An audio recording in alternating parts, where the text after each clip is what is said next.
네, 월요일입니다. 이 귀한 하루도 하나님의 말씀으로 멋진 하루 함께 만들어 가기를 원합니다. 기도합니다. 사랑의 주님, 이 귀한 하루 하나님의 거룩한 삶의 시사로 드리기를 원합니다. 말씀으로 우리 영혼을 먹이시고 우리의 마음을 새롭게 하여 주시옵소서. 예수님의 이름으로 기도드립니다. 아멘. 오늘 읽을 말씀 누가복음 23장, 24장 누가복음의 마지막 말씀입니다.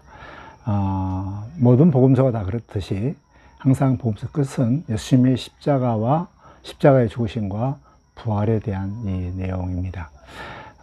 다들 이렇게 마태, 마가, 누가, 요한이 예수님의 십자가의 죽으심과 부활함에 대한 이 부분들을 공통적으로 잘 기록했지만 각각의 특색들이 있는데, 누가복음의 그 23장에 나와 있는 십자가의 죽으심 이 부분들을 좀 한 포인트를 보면서 이렇게 쭉 이렇게 보았으면 좋겠는데, 그것은 예수님의 이제 십자가에 그 죽으시는 이런 과정들 가운데서 예수님의 십자가로 내몰았던 그런 그 사람들, 빌라도, 그리고 헤롯, 그리고 대제사장과 서기관, 그리고 무리들, 이제 여기 이해관계에 어떤 정치적인 이해관계 가운데 이제 예수님 십자가로 죽이는 이런 과정들이 나와 있는 것이 있거든요.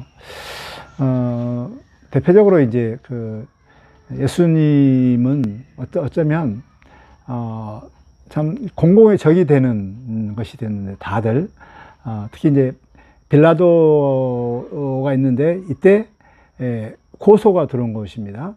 고소가 들어왔는데 그 무리가 이렇게 다 이 무리가입니다. 무리가 예수를 이렇게 다 빌라도에 끌고 가서 이제 고발하는데, 그 고발한 이유가 하나가 미혹하다, 그리고 그다음에 세금을 바치는 것을 금한다, 그리고 자칭 그리스도라. 이것은 빌라도에게 굉장히 치명적인 이런 것이거든요. 그 백성들을 미혹해서 혼란을 일으키는 것은 빌라도 총독에게는 굉장히 안 좋은 이런 것이고요. 또 세금을 금한다, 이렇게 이제 기소하는 건데, 이것도 세금을 안 낸다. 이것은 빌라도에게 치명적인 그런 안 좋은 것이고, 자칭 왕이라 반란인가, 굉장히 좀 것이죠.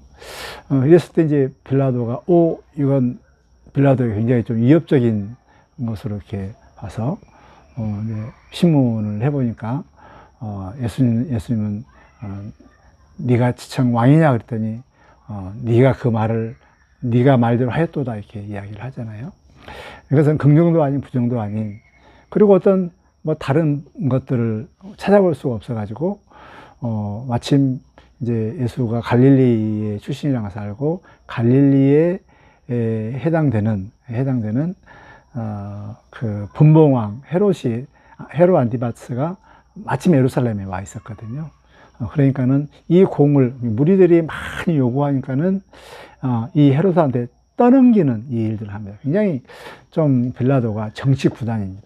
아주 정치적으로 참 뛰어난 이런 사람인데, 헤롯에게 자기의 좀 이런 문제들을 딱 떠넘기는 거예요. 헤롯이 이제 예수를 딱 이제 보니까 굉장히 보고 싶어 했거든요. 왜냐하면 죽은 세례 요한이 또 다시 살아났다, 이런 것도 있고, 또 헤롯과 관련된 아내라든가 또 이런 가까이 있는 사람들이 예수님 따라가지고 그런 이야기를 하니까 예수가 굉장히 좀 신기하고 보고 싶고 막 그랬었거든요. 이제 만나서 이게 딱 해보니까는 생각한 것보다 너무나도 말도 안 하고 가만히 있으니까는 내가 너무나도 예수를 위해서 무서워하고 막 너무나도 해내가지고 그냥 가볍게 얘기해버리고 희롱하고 이렇게 하는데, 이제 이 헤롯하고 실은 빌라도하고는 그냥 완전히 정적 관계거든요. 정적 관계인데, 이해관계, 즉 예수를 죽이는 이 이해관계에 이합집산, 함께 해서 친구가 되는 이런 모습들을 볼 수가 있습니다.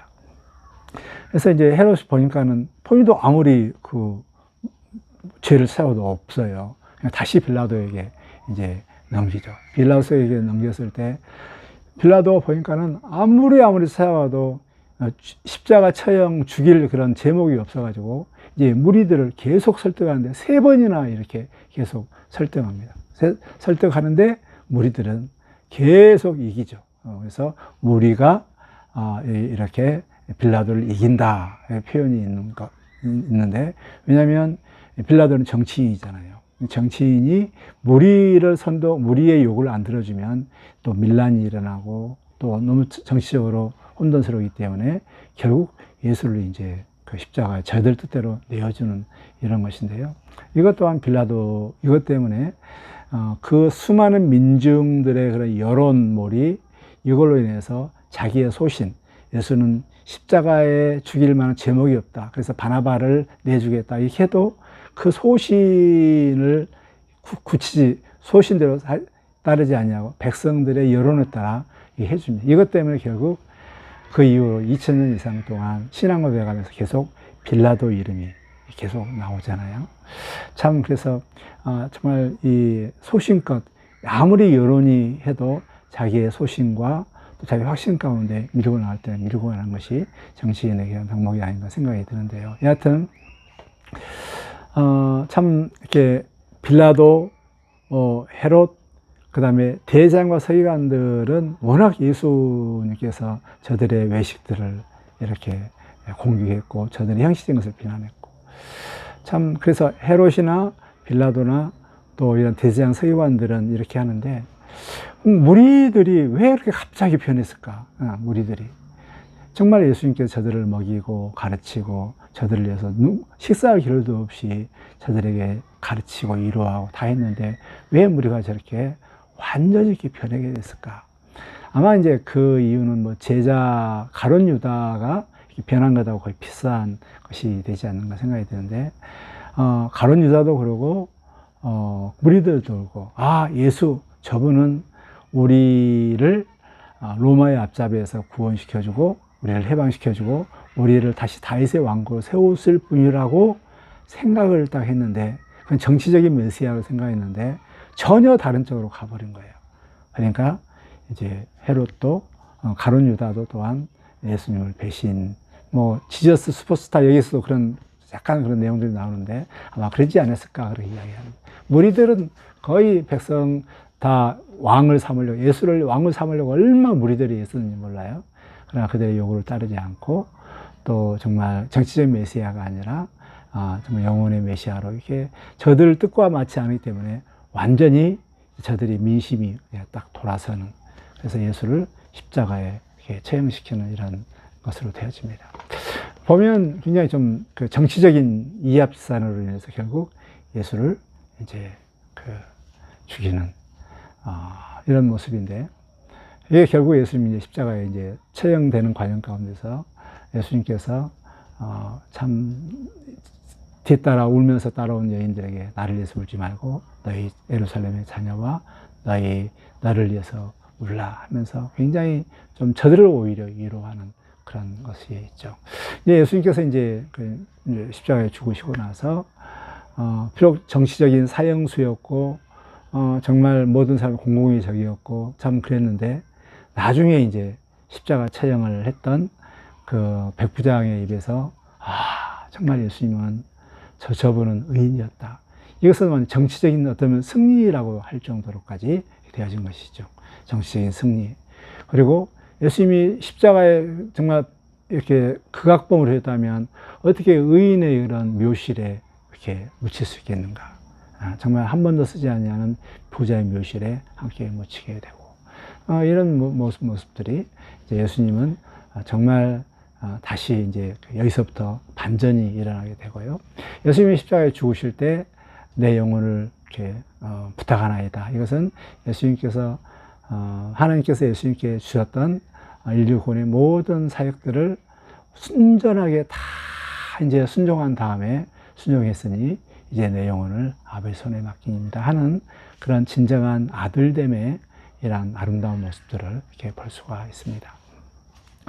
이것은 이제 예수님께서 세상 사람들의 정치적인 이해관계로 인해서 예수를 십자가에 못 박혀 죽였지만, 그러나 예수님은 도살장에 끌려가는 양처럼 아무 말도 하지 않고 묵묵하게 십자가에서 죽임을 당하고 인류 구원의 사역들을 잘 완성을 하게 되고 요한복음처럼 다 이루는, 다 성취하는 이 일들을 예수님께서 다 하십니다.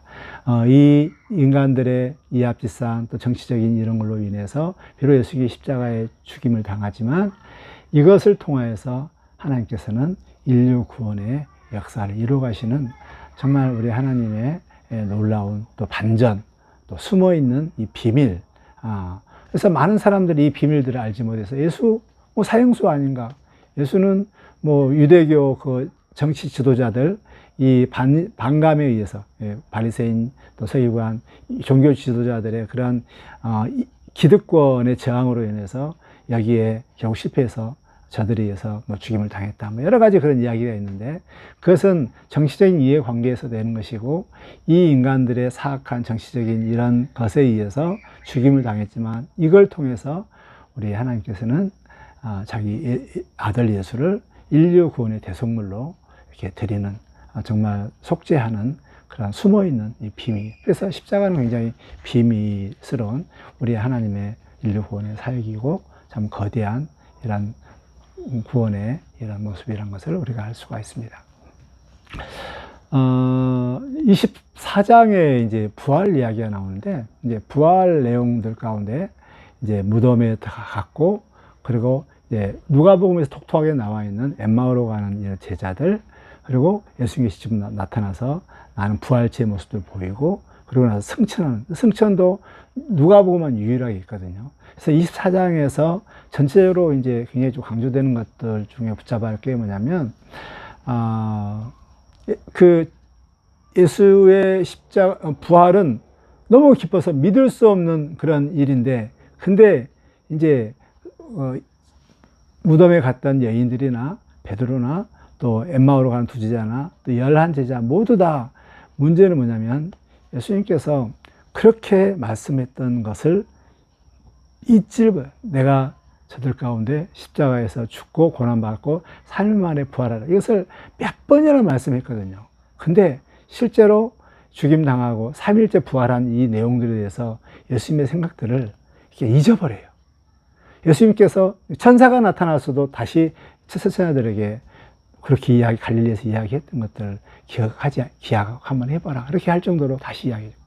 엠마오로 가는 두 제자 가운데도 뭐 이렇게 이야기를 하는데도 잘 몰라요. 그래서 예수님께서 다시 나타나셔서 저들의 이야기를 하는데 정말 계속 예수님께서 이야기했던 고난받으시고 3일 만에 부활한다는 이런 내용들을 계속 알려주면서 말씀으로 부활이 역사적인 사건이고 확실하게 이루어진 말씀대로 이루어진 것을 계속 알려주고 있습니다. 전체적인 24장에 이런 것은 이 부활은 예수님께서 살아생전에 계속 말씀했던 내용이 그대로 이루어졌고 또 선지자와 모세와 선지자의 즉 구약에서 그렇게 예언되었던 실제로 약속했던 그것이 그대로 이루어진 이런 사건이다 라고 이렇게 계속 말씀하고 있습니다. 무덤에서도 그렇고 엠마오로 가는 두 제자에게 예수님께서 저들에게 선지자와 모세의 글을 통해서 계속 알려주고 또 제자들에게도 부활된 이런 모습들을 알려주는 이런 모든 것들이 다 이렇게 예수님께서 구약에서 예언되었던 것들이 그대로 이루어졌고 이 시장에서 예수님께서 말씀하셨던 것들이 그대로 이루어진 것을 강조를 하고 있습니다. 그리고 이제 제자들에게 분부한 내용들은 이 약속대로 되어진 하나님의 죽으심과 부활 이것을 너희는 증인으로서 이렇게 열심히 증언하라라고 이렇게 말씀하고 있습니다. 누가복음에 이제 그 다음에 바로 그 사도행전에서 40일 동안 이제 하나님 나라에 대해서 이야기하면서 다시 또 이어져 나가는데요. 그 이후로 이제 예수님이 승천하신 이후에 승천하셔서 성령을 보내셔서 이제 교회를 이제 직접 성령을 통해 다스리는 내용들이 사도행전의 이런 이 말씀입니다.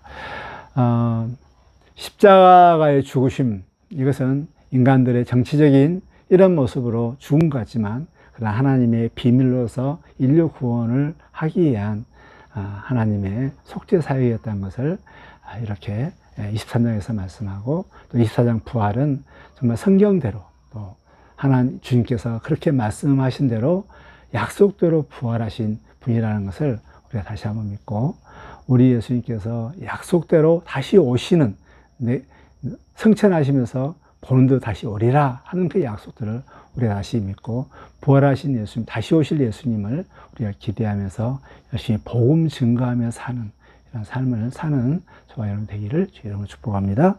하나님 우리 아버지, 누가복음을 통하여서 우리 예수님께서 인류 구원을 하기 위한 정말 예수님의 놀라운 십자가의 비밀이라는 것을 알게 해주셔서 감사합니다. 하나님, 우리 이 부활을, 십자가의 은혜를 받은 저희들, 이제 이 십자가의 부활을 전하면서 우리 예수님이 다시 오실 그날까지 이 복음의 증인으로 살아갈 수 있도록 우리를 붙들어 주시고 인도하여 주옵소서. 예수님의 이름으로 기도드립니다. 아멘.